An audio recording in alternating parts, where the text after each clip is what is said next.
الحمد لله رب العالمين والعاقبة للمتقين والصلاة والسلام على سيد الأنبياء والمرسلين وعلى آله وصحبه أجمعين. قال الله تبارك وتعالى في القرآن المجيد والفرقان الحميد في شأن حبيبه مخبرا وآمرا إن الله وملائكته يصلون على النبي يا أيها الذين آمنوا صلوا عليه وسلموا تسليما. الصلاة والسلام عليك يا رسول الله. الصلاة والسلام عليك يا حبيب الله. الصلاة والسلام عليك يا رحمة للعالمين وعلى آلك وصحابك يا خاتم النبيين. أما بعد فقد قال الله تبارك وتعالى في القرآن المجيد والفرقان الحميد أعوذ بالله السميع العليم من الشيطان الرجيم. بسم الله الرحمن الرحيم. محمد رسول الله والذين معه أشداء على الكفار رحماء بينهم. آمنت بالله صدق الله العظيم وبلغنا رسوله النبي الكريم الأمين والحمد لله رب العالمين. بغداد شہر دل کی نشانی اونچیاں لمیاں چیراں ہو تن من میرا پرزے پرزے جن درزیاں لیاں ہو انہ لیرا دیگل کفنی پاکے تیرل سا سنگ فقیراں ہو. بغداد شہر دے ٹکڑے مگساں باہو تے کر سا میرا میرا ہو. الفی اللہ چمبے دی بوٹی مرشد من میرے وچ لائی ہو. نفی اسبات دا پانی ملیا ہر لگے ہر جائی ہو. اندر بوٹی مشک مچایا جہاں پھلتے آئی ہو. جیوے کامل مرشد باہو جہے بوٹی لائی گئی ہو. دوستو، بزرگو، نوجوانوں، حاضرین و سامعین و ناظرین، السلام علیکم ورحمۃ اللہ وبرکاتہ ورحمتہ. دعا کہ اللہ تعالیٰ ہم سب کو نبی کریم صلی اللہ علیہ وآلہ وسلم کی محبت و صفات پیار عطا فرمائے. اللہ تعالیٰ نبی کریم صلی اللہ علیہ وآلہ وسلم کے اصول حسنہ پر چلنے کی توفیق عطا فرمائے. صحابہ کرام اہل بیت اطہار سے محبت عقیدت پر قائم فرمائے. یہ ہفتہ حضرت عثمان غنی رضی اللہ عنہ کا ہے۔ 18 ذی الحج خلیفہ ثالث امیر المومنین حضرت عثمان ذو النورین رضی اللہ تعالی عنہ کا یوم شہادت ہے۔ اس حوالے سے آج ہم نے جامع مسجد سلطان مدینہ ریلوے کالونی لہیا میں ایک مختصر سی مگر جامع محفل رکھی ہے، جس کا مقصد حضرت عثمان غنی رضی اللہ عنہ کے ایصال ثواب کے ساتھ ساتھ میرے والد گرامی حضرت علامہ قاری حافظ محمد موسیٰ رحمۃ اللہ علیہ کے ایصال ثواب کے لیے بھی ہے۔ دعا کہ اللہ تعالیٰ ان کے درجات بلند فرمائے، آمین آمین، اور ان کو نبی کریم صلی اللہ علیہ وسلم کا قرب نصیب فرمائے۔ آمین۔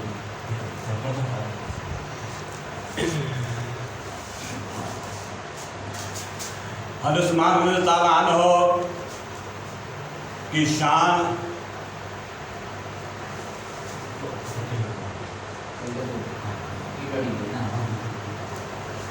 اللہ تعالیٰ عنہ کی شان بیان کرنا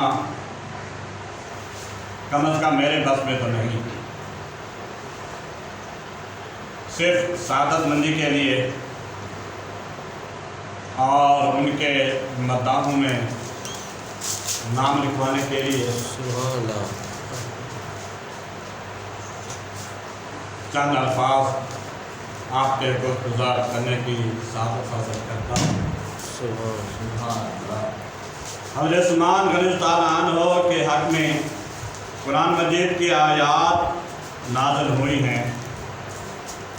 جنگ تبوک کا موقع ہے، واقعہ ہے، ایسے وقت پیش آیا جب مدینہ منورہ میں سخت قحط پڑا ہوا تھا اور عام مسلمان بہت زیادہ تنگی میں تھے، یہاں تک کہ رات کی پتیاں کھا کر لوگ گزارا کرتے تھے۔ اسی لیے اس جنگ کے لشکر کو جیش اسرا کہا جاتا ہے، یعنی تنگدستی کا لشکر۔ ترمذی شریف میں حضرت عبدالرحمن بن خباب رضی اللہ عنہ سے روایت ہے کہ فرماتے ہیں کہ نبی کریم صلی اللہ علیہ وآلہ وسلم خدمت میں اس وقت حاضر تھا جبکہ آپ جیش اسرا کی مدد کے لوگوں کو جوش دلا رہے تھے۔ حضرت عثمان غنی رضی اللہ عنہ آپ کے پرجوش لفظ سن کر کھڑے ہوئے اور عرض کیا، یا رسول اللہ، میں 100 اونٹ پالان اور سامان کے ساتھ خدا تعالی کی راہ میں پیش کروں گا۔ اس کے بعد حضور اکرم صلی اللہ علیہ وآلہ وسلم صحابہ کرام رضوان اللہ علیہم اجمعین کو سامان لشکر کے بارے میں ترغیب دی اور امداد کے لیے جناب متوجہ فرمایا۔ تو پھر حضرت عثمان غنی رضی اللہ عنہ کھڑے ہوئے اور عرض کیا، یا رسول اللہ، میں 200 اونٹ مع سامان اللہ تعالیٰ کے راستہ میں نظر کروں گا۔ اس کے بعد پھر نبی کریم صلی اللہ علیہ وآلہ وسلم نے سامان جنگ کی درستگی اور فراہمی کی طرف مسلمانوں کو رغبت دلائی۔ تو پھر حضرت عثمان غنی رضی اللہ عنہ کھڑے ہوئے اور عرض کیا، یا رسول اللہ صلی اللہ علیہ وسلم، میں 300 اونٹ پالان اور سامان کے ساتھ خدا تعالیٰ کی راہ میں حاضر کروں گا۔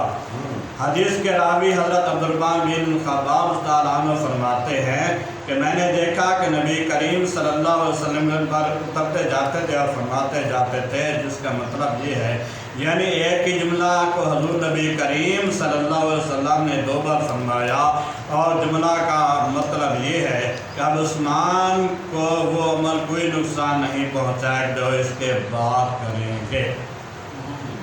مراد یہ ہے کہ حضرت عثمان رضی اللہ عنہ یہ عمل خیر ایسا اعلیٰ اور اتنا مقبول ہے کہ آپ اور نوافل نہ کریں جب بھی یہ ان کے مدارج علیہ کے لیے کافی ہے، اور اس مقبولیت کے بعد اب انہیں کوئی اندیشہ ضرر نہیں ہے۔ حضرت عبدالرحمن بن سمرہ فرماتے ہیں حضرت غنی تعالیٰ عنہ حجیج اسرا کی تیاری کے زمانے میں 1000 اونٹ دینار اپنے کتے کے آستین میں بھر کر لائے۔ دینار 4.5 میں سونے کا سکہ ہوتا ہے۔ ان دیناروں کو آپ نے نبی کریم صلی اللہ علیہ وسلم کی گود میں ڈال دیا۔ راوی حدیث حضرت عبدالرحمن بن سمرہ رضی اللہ عنہ فرماتے ہیں کہ میں نے دیکھا کہ نبی کریم صلی اللہ علیہ وسلم دینار کو اپنی گود میں الٹ پلٹ کر دیکھتے جاتے تھے، فرماتے جاتے تھے آج کے بعد عثمان کو ان کا کوئی عمل نقصان نہیں پہنچائے گا۔ سرکار اقدس صلی اللہ علیہ وآلہ وسلم نے ان کے بارے میں اطمینان کو 2 بار فرمایا۔ مطلب یہ ہے کہ فرض کر لے جائے کہ اگر عثمان غنی تعالیٰ عنہ سے کوئی خطا واقع ہو تو آج کا ان کا یہ عمل ان کی خطا کے لیے کفارہ بن جائے گا۔ تفسیر خازن تفسیر معلم منتظر میں ہے حضرت عثمان غنی تعالیٰ عنہ نے جیش اسرا کی اس طرح مدد فرمائی کہ 1000 اونٹ سال سامان کے ساتھ پیش فرمایا اور 1000 دینار بھی چندہ دیا۔ حضرت عبدالرحمن بن عوف تعالیٰ نے صدقہ کے 4000 درہم لا کر رسالے پیش کیے۔ ان دونوں حضرات کے بارے میں یہ آیت کریمہ نازل ہوئی، الذین ينفقون اموالهم فی سبیل اللہ ثم لا يتبعون ما انفقوا منا ولا اذلهم اجرهم عند ربهم ولا خوف علیہم ولا هم یحزنون۔ یعنی جو لوگ کہ اپنے مال کو اللہ کی راہ میں خرچ کرتے ہیں، پھر دینے کے بعد نہ احسان رکھتے ہیں نہ تکلیف دیتے ہیں، تو ان کا جو ثواب ان کے رب کے پاس ہے اور نہ ان پر کوئی خوف طاری ہوگا اور نہ وہ غمگین ہوں گے۔ سید الفاضل سید محمد نعیم بن مراد آبادی رحمۃ اللہ علیہ نے بھی اپنی تفسیر خزائن العرفان میں تعریف فرمایا ہے کہ حضرت عثمان غنی تعالیٰ عنہ حضرت عبدالرحمن بن عوف کے حق میں یہ نازل ہوئی۔ حضرت سعد بن سعد تعالیٰ سے روایت ہے کہ ایک روز نبی کریم صلی اللہ علیہ وآلہ وسلم حضرت ابوبکر صدیق تعالیٰ حضرت عمر فاروق رضی اللہ عنہ عثمان کے ساتھ اور پہاڑ پر تھے، یک یک وہ ہلنے لگا تو نبی کریم صلی اللہ علیہ وآلہ وسلم نے فرمایا اے اور تو ٹھہر جا کہ تیرے اوپر صرف ایک نبی ایک صدیق 2 شہید ہیں۔ اس حدیث سے معلوم ہوا کہ حضور سید عالم صلی اللہ علیہ وسلم پہاڑوں پر بھی اپنا حکم نافذ فرماتے تھے، اور یہ بھی ثابت ہوا کہ خدا تعالیٰ نے آپ کو علم غیب عطا فرمایا تھا کہ برسوں پہلے آپ حضرت عمر فاروق تعالیٰ عثمان غنی تعالیٰ شہید ہونے کے بارے میں حضور خبر دے رہے تھے۔ حضرت حمزہ خان بریلوی فرماتے ہیں اور کوئی غیر کیا تم سے نہاں ہو بھلا جب نہ خدائے چھپا تم پہ کرو کرو۔ حضرت عثمان تعالیٰ عنہ کی سخاوت دیکھیے کہ گھر کا زمانہ ہے، آپ کا مال جو کئی سعودوں پر مشتمل تھا مدینہ میں آیا تو مکے کے جو تاجر تھے وہ آئے، بولے لگی، کسی نے کچھ کہا کسی نے کچھ کہا۔ مانا اپنے فرماتے ہیں کہ میں نے کہا مجھے اس سے اور زیادہ منافع مل رہا ہے۔ تو طالب نے کہا کہ ہم نے سب سے بڑھ کر منافع دے رہے ہیں، ایسا کون ہے؟ تو آپ نے وہ مال مفت میں بانٹ دیا اور فرمایا کہ میں اللہ سے تجارت کر رہا ہوں جو 1 کے 10 دیتا ہے۔ یہاں منافع فیصد میں تھا، وہاں منافع گنا میں۔ اور فرماتے ہیں کہ آج کے زمانے میں ایک باغ بک رہا تھا تو وہاں وہ باغ خرید کر بھی آپ نے جو باغ کے پیسے تھے وہ اپنے غریبوں میں بانٹ دیے۔ گھر والوں نے پوچھا باغ خریدا ہے؟ فرمایا جنت میں باغ خریدا ہے۔ اللہ تعالیٰ میرے ٹوٹے الفاظ پور فرمائے تھی۔ آمین۔